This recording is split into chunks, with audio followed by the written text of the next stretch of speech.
Crime reporters TV ન્યૂઝમાં આપનું સ્વાગત છે। સુરતના કોસંબામાં બે જૂથો વચ્ચે હિંસક અથડામણ અને તોડફોડ। પોલીસે એક આરોપીની ધરપકડ કરી તપાસનો ધમધમાટ તેજ કર્યો। સુરત જિલ્લાના માંગરોળ તાલુકાના કોસંબા વિસ્તારમાં બે જૂથો વચ્ચે થયેલી હિંસક અથડામણ અને તોડફોડની ઘટનાને પગલે ભારે ચકચાર જાગી છે।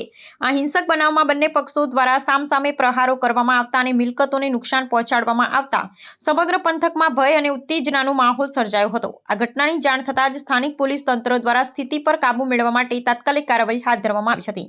કોસંબા પોલીસ મથકે આ મારામારી અને તોડફોડના કૃત્ય સંદર્ભે વિધિવત ગુનો નોંધી કાયદેસરની તપાસનો ધમધમાટ શરૂ કર્યો છે। પોલીસની ત્વરિત કાર્યવાહીને પરિણામે આ ઘટનામાં સડોવાયેલા એક આરોપીની ધરપકડ કરી લેવામાં આવી છે। આ જૂથ અથડામણ પાછળના ચોક્કસ કારણો અને તેમાં સડોવાયેલા અન્ય શખ્સોની ઓળખ મેળવવા માટે રક્ષક તંત્ર દ્વારા વિવિધ દિશાઓમાં સઘન પૂછપરછ અને તપાસ હાથ ધરવામાં આવી રહી છે।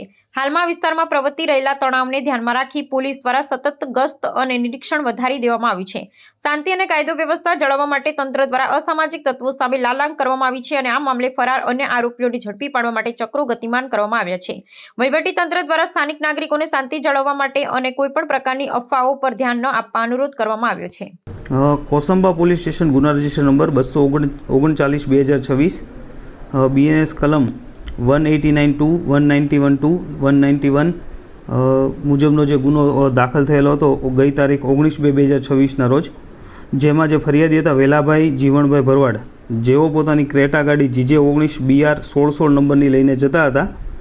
એ સમય દરમિયાન જ્યારે આ કામના આરોપી જે હતા અવી સાજણભાઈ સાટિયા તથા અર્જુન ગગજીભાઈ સાટિયા તથા અન્ય અજાણ્યા ઈસમો, જેઓએ તેઓની ગાડી રોકી અને ગાડીને તોડફોડ કરી અને ફરિયાદી ઉપર જીવલેણ હુમલો કરી અને તેમને નુકસાન પહોંચાડેલ હતું। જે ગુનાની તપાસ પોસઈ એડી ધાંધલ ચલાવી રહ્યા હતા। ત્યારબાદ તે તપાસ PSI કછવાને સોંપેલી અને જે આ નાસ્તા પડતા આરોપી હતા એને પકડવા માટે અમારી ટીમો બનાવેલી હતી। એ ટીમોમાંથી અવિનાશ સાજણભાઈ સાટિયા આરોપી જે હતો નામજો એને તથા જે અન્ય ઈસમો હતો એમાંના 6 ઈસમોને ગઈ તારીખ 10/3/2026ના રોજ અમને અટક કરેલા છે। એમની કાયદેસરની કાર્યવાહી કરેલ છે। ગુનાના કામેલ વાહનો જે હતા એ કબજે લીધેલ છે।